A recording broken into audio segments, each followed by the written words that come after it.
Good morning, friends, and Yeah, good morning. welcome to this inauguration session of 12th Asian Metallurgy, and coupled with steel, of course, Steel and Metal Expo. Before we start this inauguration session, let me give you a small brief about Asian Metallurgy Show. Asian Metallurgy Show started in 1997 in ground exhibition as a ground exhibition, and after COVID, it was successfully transformed into a digital show because in COVID period. The meetings and the conferences and the exhibitions were not taking place. And one of the few good things for the dark COVID period is that it taught us how to use digitalization as a tool to get connected with people. So, in with that idea in mind, we transformed all our shows into digital shows, including Asian Metallurgy. And this show is still running as a digital platform. It gives immense benefits as a digital show. The penetration is global. You can access it from 24 by 7, and it has a very transparent system. So there is all the database, go visitors database is shared with the exhibitors. You can have recording of the all the webinars which are going to be conducted along with this exhibition, and later on also redistribute them. So this as in a whole, I would say this show remains in the minds of people for longer period than a ground show in totality. It is a silent show. I agree that man-to-man contact and personal rapport cannot be made. So these are some of the negative points of a digital show. But overall, if you see and if you see the cost of making this show, I think this show will give a better benefit to the participants. So with this with this initial thought, I would like to welcome the dignitaries for the inauguration function of this show. First of all, I would like to welcome Mr. D.S. Chandrashekar, current president of Institute of Indian Foundrymen. He also runs his own foundry in Shimoga, Karnataka. Welcome, Mr. Chandrashekar, and thank you for Yeah, joining. namaskar, sir. Thank you. Then we Thank you. have, Thank you. yeah, thank you, sir. Then we have Mr. Rajesh Gupta, Managing Director of Lloyd Metals and Energy Limited. Rajesh Gupta has been a veteran in steel industry, and Lloyds is a very big group in Indian steel industry, right from the mining to the finished steel. They are into all the aspects of making and processing steel, and a very growing group. So welcome, Mr. Rajesh Gupta, and Thank you. thanks for joining us. We have Mr. V.R. Sharma, another veteran from Indian steel industry, has been associated with Jindal Steel and Power Limited for many years, and now he is vice chairman of Jindal Steel and Power. Earlier, he has served the group as managing director for many years. Now he is vice chairman. So thanks for joining, Mr. V.R. Sharma, and welcome. So Thank you. Welcome. and let us, I will first ask Mr. Chandrashekar to say few words on this occasion about the Indian metallurgical industry, Indian foundry industry. How is the industry faring? What are the growth prospects? Maybe insight from Mr. Chandrashekar. Mr. Chandrashekar, please. Namaskar, Mr. Chandekar, sir. Thanks for the opportunity. On behalf of IAF, I would like to welcome Mr. Rajesh Gupta ji, Mr. V.R. Sharma ji, who are on the same platform for today's inaugural event. In fact, I am happy to be associated with this inaugural event of the 12th edition of Asian Metallurgy show. It is a virtual platform, and I congratulate Chandekar for the Indian Private Limited, who are serving metallurgical industry, this metallurgy industry by from almost 20 plus years, devoted in to steel and steel industry, Metalworld, covering uh, I have been a regular reader of their published by Metalworld. That's very, we have got a lot of informations about the latest happenings, and it's a very good knowledge disseminating information, I can say. And regarding to metallurgy, it's a very old, what you call backbone of metal industry. It has many years of presence. Today, metallurgy is keeping beyond, it is growing beyond boundaries. And it is many nanomaterials have come. Metallurgy has staged what you call earlier age of it used to do for gold and silver. It has extended beyond that, and it is etched in the history. Uh, this time it is to spread. It is not only what you call mere more than what is just a metal. Now, henceforth, it will be a very stuff for future progress. Coming back to the metallurgy, the metal industry is going to stay. It is a mother industry for all the engineering industry, and it is from womb to tomb. We call from doctors, whatever they operate for a while, any new birth happens, and till our death, when some rituals are done. And in all these walks of life, metal industry has got a presence, and it will be there, and it is going to be uh, in future also. Maybe we may be having, as always said, mother industry always suffers. We have got sufferings, but the industry is now right now uh, emerging, and with lot of technology absorption and also the customer supporting, the industry is going in a very strong footing. I was morning I was talking to Chandekar, and apart from auto, other sectors are also getting like earth moving, pumps and valves, plastic injection molding. Everywhere the metal is playing its place, is showing its presence, and continue to do that. Foundry industry in India is growing. Many expansions are happening, and we are also having a very good export market from India.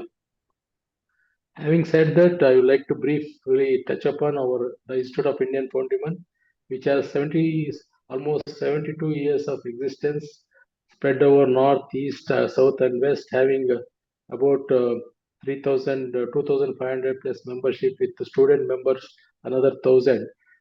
We are growing, and in fact, our target is to cross 5,000 plus members within the next 1 to 2 years. We have got regional offices. We have got center of excellences called NCTS at Pune, CT Center of Education and Training at Chennai, and IFC, the Indian Informatic Center at Foundry Center at Delhi. Like that, we are disseminating like what Chandrashekar is doing. We are also disseminating the latest technology, knowledge through our flagship event every year held in different regions. It will be next year in February 2nd, 3rd, and 4th. It will be held in Bangalore, that is Bangalore International Exhibition Center at 2024. I request all of your presence. It's a physical, as said by initiated by Chandrashekar sir. Nothing like having one-to-one contact, having one-to-one discussions, having a taking it forward. Anyway, it's also we complement whatever the virtual meetings it's happening nowadays. Post-COVID, we're also having a lot of tech sessions on virtual platform.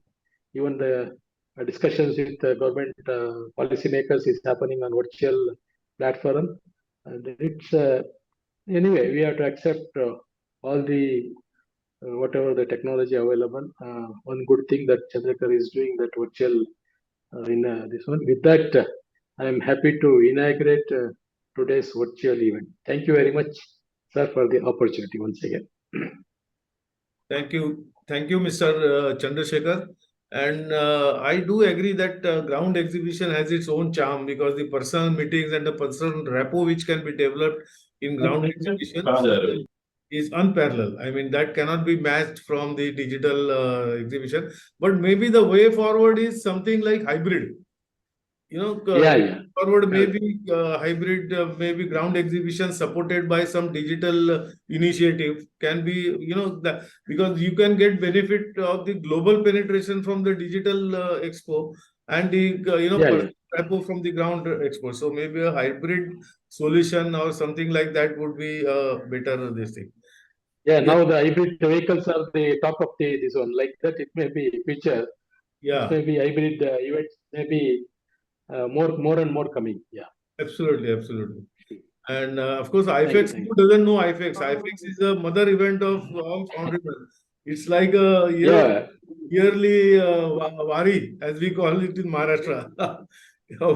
Everybody has to go to IFEX. Uh, So we are this also, time I'm happy to share that. We are almost creating a history by 14,000 square meters of yes, saleable area for the exhibition. We have of got from all the foundry supply yes, chain. yes, We have got exhibition at that time. It's absolutely. one of the best shows we can have Yes, it. yes, yes. IFEX is a mother event of all Foundrymen. Yeah, Very we'll dear. be having a concurrent technical sessions also called Indian Foundry Congress. We Yes, are yes. having various sessions, and one this time is about the latest technology in foundry that is called last foam casting technology. Yeah, We are yeah. having a demo areas supported by X sessions. Okay. So that's we are taking it to all the our members. Please But do last, come. Be part of it. Yeah. but lost for forms technology is very old technology that way.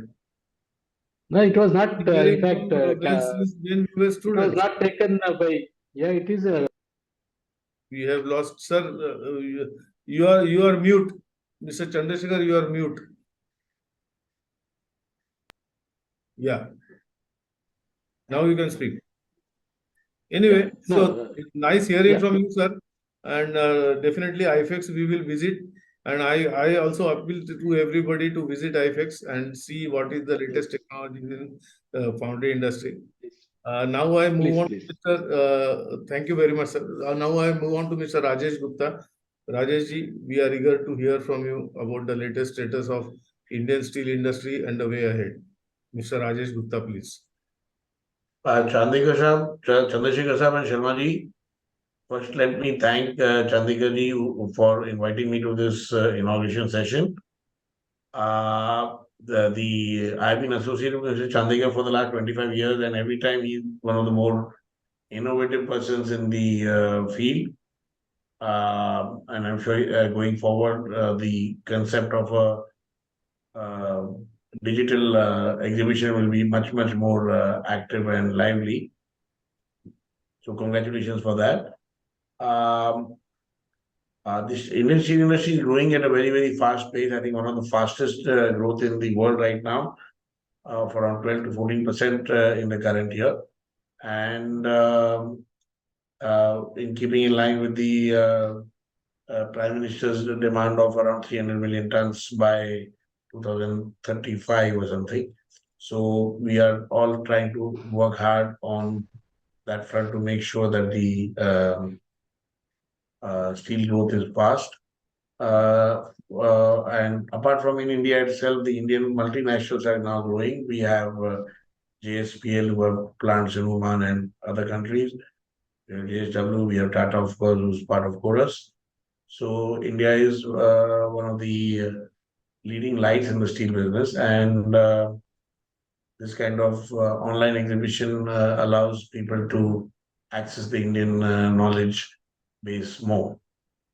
I think going forward, the one of the calls of of the industry would be to ensure that good machinery suppliers are available, and our so that the industry's capital expansion can happen at a faster pace. Right now, there's a lot of bottlenecks worldwide for that, and that's something that should be addressed by the powers that how to uh, help in increasing machinery manufacture, machinery technology within the country, how to absorb technologies from the world, and also how to develop it. And a lot of R&D focus needs to be done on that. And I think a classic example is where all the design institutes of China work so hard together to uh, as a country to enhance their quality and their productivity and through these institutes. India should be looking at that as well. And just a quick brief on Royal Metal. We are a 50-year-old group. Right now, we are having a mine which is mining around 10 million tons. And we have two DRI plants right now with associated power. And we are going forward integration into steel in both these plants, along with pelletization to be able to consume our iron ore and help the Indian steel industry by the pelletization sales. So that's it. And I'd like to keep it brief so that Mr. Chandekar can go ahead with the conference in full speed. Thank you. Sir, how do you see the prospects of Indian steel industry ahead, short term as well as long term? What are the precautions, maybe challenges? Every steel industry by definition has to be very bullish. Okay. खराब time होता है तो भी ये अच्छा सोचता है. So we I think it's one of the better times going forward with the economy growing so fast and therefore the steel industry going so fast. So I think definitely the Indian economy and the Indian steel industry will only be much better than now. There will always be small hiccups or during the course of the journey, but I think I'm very, very bullish on Yeah. the Indian steel business. Yeah, we all are. Any caution you would like to highlight? I mentioned one caution about machinery supplies. Yes. Machinery supplies and technology. Another thing is that I think India should be looking at more at beneficiation of iron ore, for which the policy support is required in terms of. I think the biggest thing that will be required is the environmental and forest approvals for dumping of tailing, etc. Those things will only help in increasing the steel economy as well as making steel greener in a big way. So Yeah. I think that beneficiation is something that the government of India should be pushing. 25 years back, 20 years back, they started pushing on pelletization. And I think now the next step has to be on the beneficiation of iron ore. In China, they are doing 28 to 30% or BHQ or BHJ beneficiation, up to 65-68% pellet feed. And so we should also be looking at those kind of technologies in a very big way. You think our government should offer soft loans for the projects in beneficiation area? I think that kind of subsidy is not expected or accepted, and it is not going to happen, I believe. Even moral support and technological support and policy support in terms of machinery import, duty reduction, etc., will help in a big way. What technology? And the biggest thing is the support in the environmental front. I mean, making the environmental laws loose. No. No. I'm not talking about making any environmental laws loose. I'm making them asking or suggesting that they should be brought in more in line with the technology that are available. Yeah. We recently visited a mine in China, and it was snowing that time, so it was as good as a hill station. There was no dust around at all, and it's not that the technology is dirty or has to be dirty. There are always countermeasures to clean out the dust emissions, etc. And on an overall basis, if you use the resources properly, it's always more beneficial, not harmful. I know. Sir, how should India look at China? We have a peculiar love-hate relationship. But for the political front, I would not want to give any comments. This is not a forum for on the steel front, they are bigger by us by around eight times, and I don't see that gap getting closed very quickly. So that relationship would be there, and I think China, if China sees the world catches a cold in the economy, in any economy, including steel, and that will continue. that nowadays it is believed that Chinese economy is slightly declining. So what is loss for China? Is it gain for India? Something like that? Do you see like that? I think the where China has succeeded in its steel economy or in its manufacturing economy is Hmm. downstream activity, that is beyond steel, beyond galvanizing, downstream to make components, the or like I said, machinery or even other component, lighter components.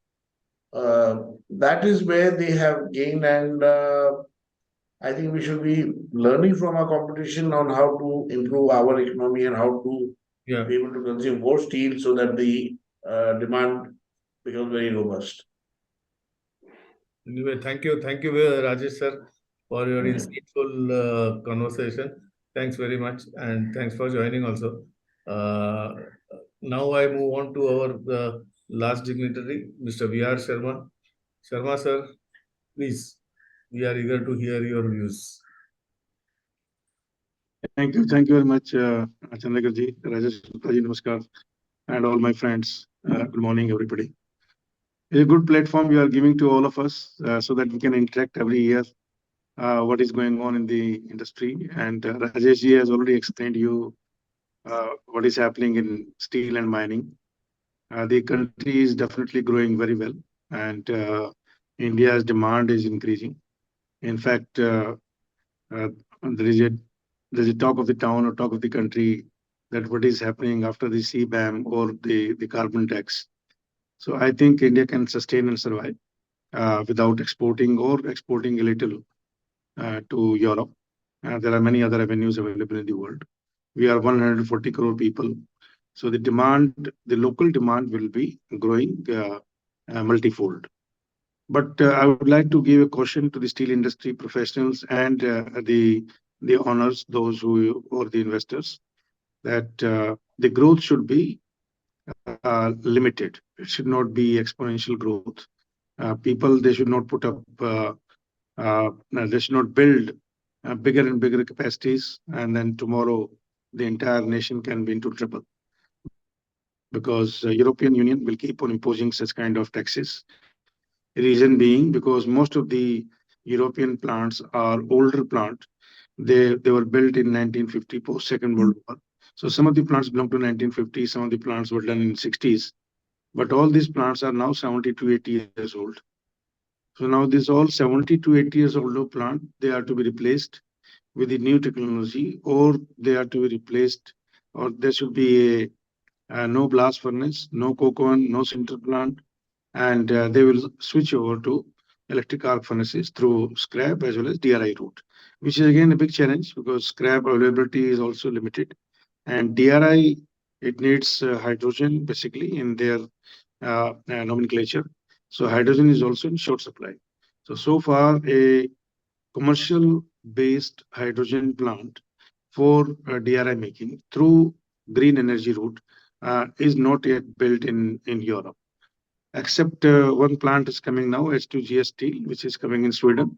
They claim that they'll be getting hydroelectric power. That's very fine if they get it, but this plant will take another 2 to 3 years time. We'll see later. But the plants in Germany, two plants are declared, one by Salzgitter, that is 2 million ton plant, and the other is by ThyssenKrupp, that is also 2.2 million ton plant. Where from they will get the hydrogen? It is a big question as of now. And where from they will get the green energy, either from wind, solar, or nuclear, that is yet to be declared. So all these plants in Europe, as I told you, the blast furnaces will go down. The blast furnaces will be scrapped by 2030 or maximum 2032. And the plants are to be upgraded. And this is the reason the government of EU Parliament and EU countries, they are going to impose more and more tariffs for the import of steel so that they can collect the revenue in the interest of their countries, and finally they can give subsidies to steel mills, those who are interested in putting up the green steel facilities. Like billions of dollars have been declared to be distributed to the two companies, to Salzgitter and ThyssenKrupp, by EU Parliament and similar or by Germany. Similarly, I think UK is also taking care. Some 500 million pounds are declared to be given for the green steel to some companies. So these kind of geopolitical situations will do come in times to come. So the caution and the carefulness for the Indian steel industry is we should grow, no doubt, but we should not grow aiming Europe as our destination. And slowly, gradually, we should try to switch over to green energy wherever it is possible. And though India has a target of 400 gigawatt and finally to reach to 800 gigawatt of renewable energy, which is possible, India is doing extremely well in terms of generating green energy now. And I think by 2035, we will be in a position to reach to a level about 800 gigawatt, which itself is a very large and huge capacity. But we should not also forget that the requirement of energy is also increasing in India. The young generation, they need more electricity, more power, more industries are coming, and more commercial institutes are coming, shops are coming, malls are coming. And the bigger challenge will be when the electrical vehicles will come. So we'll be requiring more and more electricity to charge the batteries for the electrical vehicles, EVs, which is going to be major and bigger task. So everybody speaks today that steel industry is generating 7 to 8% of CO2 in the world. That's fine. We should try to reduce it to from 7 to 8% to 4%, and balance 96% is the area which is beyond the scope of steel industry. I mean, when we speak to the automotive industries, they always speak that get us the green steel, but it is yet to be addressed that how will they get the green glass, green cushions, green chairs, green aluminum, green plastic, green dashboard. So that is yet to be decided. Everybody speaks that bring the green steel, which is a little farthest dream, and it will take time. So maybe 5 years, 10 years, 15 years, unless green hydrogen is available, which is very costly, and especially in the countries like Europe, where the sunlight availability is very less. Jindal Group, the company name is Vulcan. This is the family company of Mr. Naveen Jindal. We are putting a green steel project in Oman. This is going to be 5 million ton project, and this is coupled with the green energy. And green energy means solar and wind. Since Oman has a very good sunlight, at least 330 days in a year, and there is a possibility of getting RTC, that is around the clock green energy, through wind as well as through solar. So we are working on this very seriously. We have already declared a 2.5 million ton of DRI plant. Already the work is started, the project is started already. And I'm sure by 2026, we'll be in a position to commission these plants. Just to commission, in the beginning, it will be on natural gas basis. And slowly, gradually, this natural gas will be replaced by green hydrogen. And we are going to add 2 DRI plants here. One is by 2026, early 2026, and the next will be in 2027. So this is what our aim, so that we can produce green steel in this particular region. We have chosen this site basically to avail a very large land bank as well as the source of wind energy as well as solar energy. And since it is a port-based plant, we will be in a position to meet out to a great extent the imports requirement of many countries. So this is what my message today. The another message, Chandekar ji, I would like to give you, since this platform is an excellent platform you have developed, I would request you to run another program where the steel industry people, they can help each other. Like Rajesh ji has told, the capital goods industry or the machine building industry is a very promising industry. Many of the people, they do not know that who produces what. Even Lloyd Engineering is making a lot of equipments. So if you display on regular basis the business opportunities business opportunities, possibilities through your website, then this will be better that the steel industry can interact with each other and can find the areas of the mutual interest. So that will also help people to develop their vendors, and that will also help the vendors to find a right prospective buyer. So this is what my suggestion to you. So thank you very much. In case of any question, I'm available. Yes, yes, yes. Of course, we have few questions. Thank you very much, sir. And we would definitely work on the advice and suggestion you have given. Sir, my few questions. First is it this solar initiative which you are taking in Oman, is it part of Jindal Shadid or it is a No, separate? Jindal Shadid is a different company.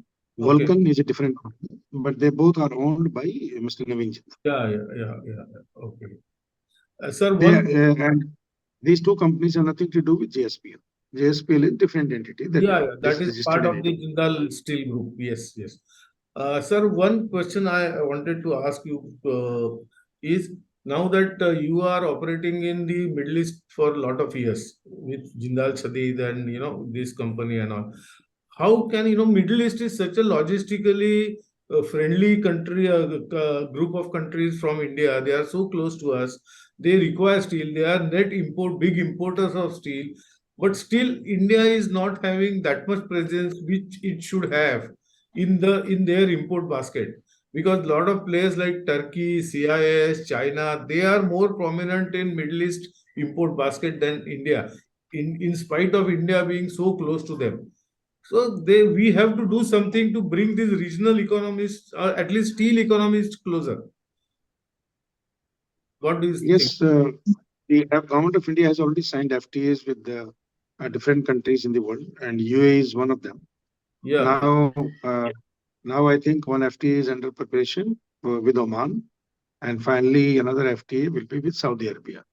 The moment it comes, and most of the GCC countries are covered under the FTA, and the benefit will be definitely mutual in both the cases. Absolutely. These countries are not threat to India, because these countries have very small plants basically. They can be our Whereas customers, sir. They can be our customers. They are net importers, these countries. yes, they are net importer, but the Indian industry also will have to uh, uh, price its product pragmatically, Yeah. because when we are competing on an international waters, I mean, then everybody is free to supply anything, whether it is China, Indonesia, Vietnam, Ukraine tomorrow, and maybe Russia. So the Indian steel industry will have to be competitive also. Yes. So normally what happens in India, the market is very good, people don't export. When the market is bad, then people start looking at exports. So Indian industry will have to fix a particular export target, and that should be all 12 months in a year. So going on, going off, going on, going off is not the right solution. Each industry, each Indian steel mill will have to fix a target. And these are my target markets. And whatever the price may be, they have to compete with the international suppliers. Then only India can be a regular supplier. Today, India is not a regular supplier anywhere in the world, because the moment the domestic market is good, then Indian people, they don't supply. Correct. I know. We should have a consistent export policy. Yeah. Sir, of course, as you said in the beginning, we are all bullish about the Indian steel industry and its future. But any cautions from your side, or any suggestions for policy making or something? Only one thing, the mad rush should be avoided, rat race should be avoided. If one company is declaring some 5 million ton additional capacity, the other should hold on. We always say 300 million ton, but our aim should be whether India can consume 300 million ton. If India can consume only 200 or 220 million ton by 2030, then we should not aim for 300 million ton. This is what I give the caution, because Indian steel industry is a landlocked industry in the country. Most of the plants are inside the land. Yeah. We are not export-oriented plants, except RIN. No other steel mill is on port. Arcelor is a river port that is also the bottleneck. You can bring the bigger vessels. Finally, you have to transship the material into high sea. Yeah. So, that is you are right. But there, and if you see that way, then JSW Dolvi is also a river port basis Dharamtar port. Yeah. Yes. Yes. So, but overall, when we see that Indian steel industry is basically a landlocked industry, and Indian industry should not focus on exports. India is a large country, 140 crores of people, maybe 150 tomorrow. When China with 140 crore people, they can consume net 700 million ton. Yeah. Why can't we consume 200 or 250 million ton? Correct. So Correct. our focus should be domestic, not exports. Okay. Thank you very much, sir. Thanks for your insightful speech and suggestions and advice. Mr. Rajesh Gupta, Mr. Chandrashekar, thank you to your presence also. I really appreciate you people sparing your time and discussing with us and sharing your insights about the Indian steel industry. Thanks very much, and we close this session. Thank you very much. Thank you. Thank you, sir. Thank you, Thank you, sir. Thank you, Rajesh Gupta ji. Thank you. thank you, sir. Thank you. This brings us to the end of this inauguration session. But before we close this session, I would like to tell everybody that for next 5 days, we are going to have lot of webinars. We discussed about green steel making. We discussed about digitalization. We discussed about foundries, future of foundries. We discussed about beneficiation. Rajesh sir was specifically giving emphasis on beneficiation, which will be benefiting to the Indian industry. So all these subjects we are going to discuss in next 5 days in the form of webinars. So be with us and do attend these webinars. Hello. Yes, yes. Yeah. Do attend these webinars, and I am very sure that these will be very insightful discussions with the experts of the industry. And I once again thanks all the dignitaries and all the attendees of this thing. This again, as I mentioned in the beginning, this session is recorded and will be again redistributed to the industry after properly processing and editing. Thank you very much. Thank you, sir. Thank you, sir. Thank you.